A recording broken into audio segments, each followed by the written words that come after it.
دنیا او د آخرت. زه علماء کرامو ته او مولیانو ته او د دین طالبانو ته ټولو ته زما دا نصیحت دی د دې مبارک منبر نه چې عوامو ته داسې قسمه مسلې بیان کړي، د الله سره د هغوی رابطه جوړه کړي، د الله ورته وښایي چې الله څوک دی. او نور د دې قصو میسونه لږ قلار شي. زه خپل ځاني چې دا مولیان نه مجو نن سبا خو دا موبایل راوتی دی ځان ته کیدي په کمره کې غاښ ماتونکی جواب له پاسه وګوري کې څه شي کوم جواب غاښ ماتونکی جواب واورئ هسې چللی ابلو چې تاسو چیلنج موږ له راکړی موږ چې ستاسو مدرسې ته درلو تاسو هلته نه وئ بیا چې زموږ پلاني مولوي صاحب کتابونه درلو تاسو هلته نه وئ تاسو بوزدلانو د هغه ځای نه چې وتښتېدئ او بیا چې 3 کاله مخکې ما چیلنج در کړی و هغه د هغه ځای نه کیمره کېږي د غاښ ماتونکي جواب دروغجنه 2 کاله مخکې وي تا کله چیلنج را کړی 3 کاله مخکې زموږ مولیان درغلي زما ملګري درغلي تاسو کوم ځای کې وئ تاسو پټ شوي وئ که د مور په ایدیس کلي راوځه چیلنج پلاني ته او چیلنج پلاني ته او چیلنج مقلدینو ته او چیلنج غیر مقلدینو ته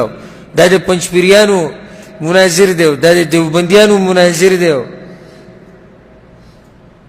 او لګیا به په دې ګډوډو کې به سري. زه نن شاه خالد سره لګیا وم ګاډي کې موږ چې ته روان وو دته مې وي ما د دې مولیانو چې ته بیان وانه اورېدو د تقوا په باره کې ما بیان وانه اورېدو چې د معاشرې اصلاحي بیان ما بیان وانه اورېدو چې کوشش وکړي چې د عوام د الله سره وتړي خو د غریبۍ به یې راکېږي او یا به یو بل له چیلنجونه ورکوي او یا چې کله د دوو په منځ کې اختلاف راشي نو دی ټول قرآن په هغه یو باندې پټ کوي او هغه ټول قرآن په ده باندې پټ کوي. ټوغه یې جوړه کړې دې مولیانو د دین د ورب الکعبه ټوغه یې جوړه کړې ده لکه د دې عوامو رابطه جوړه کړه د الله سره پرېږده دا چیلنجونه او پرېږده پلانې او الله نه دا د ځان نه به بدماشان جوړ کړي نه به د شکل نه مولا ښکاري نه به د خبرو نه مولا ښکاري کنځلې بدې ردې ټلیفونونو باندې ترې ریکارډ شوي دي هغه کنځلې چې انسان یې واوري د انسان د غوږ نه لوګې وخیږي او ځان ته به وایي مناظر اسلام د اسلام مناظر مړه تا ته وګوره خبرو چل به دغه کار یې شروع کړی دی فیسبوک دی مناظرې دی ته را مخامخ شو هغه را مخامخ په ما پسې دا قسم د پوسټونه چې خلک کوي لګیا دي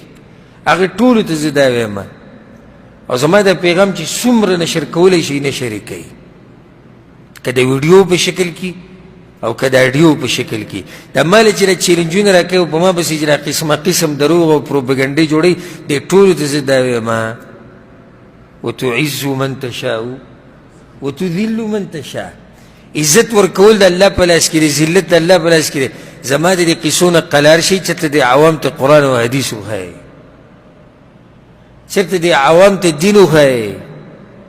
او نه زه دومره فارغه یم د دې نه زه خو عوامو ته الحمدلله دین ښیم مسلمانانو ته دین ښیم ډېر مصروفه یم زه سدې ته خو فارغه نه یم چې فیسبوک کولاو کوم او د دوی په شان په کمره کې دننه کښېنم او غاښ ماتونکی جواب او مو توړ جواب ابلوز یو لیکلي وي په پنجپیریانو باندې مزایل هغوی د هغه ځینې لیکلي دي په حیاتیانو دیوبندیانو باندې اټم بم داسې خبرې د دین نه یې مذاق جوړ کړی اټم بم او مزایل په یو خبره کې بنښتي عوام غریبانان ولې بېدینه شوي دي ولې تقوا ختمه شوي د مولیانو دا حال دی مولیان د الله نه یېرېږي د مولیانو دا حال دی چې د الله نه یېرېږي نو عوامو کې به د کوم ځای نه تقوا او هغه یره به راشي د الله نه دا خبره یې سیده که نه ده الله نه یره پکار ده علماو ته مولیانو ته نام نهاد مفتیانو ته طالبانو ته ټولو ته زما دا نصیحت چې دې عوامو په موږ باندې ډېر لوی حق دی. الله به د قیامت پورې تپوس کوي. ګورئ دوی ته دین وښایئ. دا په سوونو په زرګاو ملګري ما سره رابطه کوي وایي ستا دا مسلې موږ اول پیر واورېدې. ډېر پکې لا ماته دا ووایي والله العظیم چې دقه شان راته وایي موږ ته داسې ښکاري لکه اوس چې مسلمانان شو. ولې دا مسلې نه وي قرآن او حدیث کې وي نو ولې دوی ته نه وي ښکاري؟ مولیانو نه دي بیان کړي. مولیانو دغه قصې بیان کړي زمونږ فرقه په حقه ده، مرداباد زنده‌باد، زمونږ جنډه دا ده او زمونږ قاید پلانې او قایدونه پلانې او قایدونه پلانې او چغې وه او دغه جنډې راغستې دي. ایو په حرم سره ولاړ دی پنجپیري جماعت سره دی د کعبې سره په خوا کې ولاړ دی او د پنجپیریانو جنډې اوچته کړې ده. نو هغه یو په فیسبوک کې ورکړې دي وایي چې په حقه نه وی نو په دغه ځای کې جنډه ولې اوچته وه. یعنې د جماعتونو جماعت پرستی، تنظیم پرستی،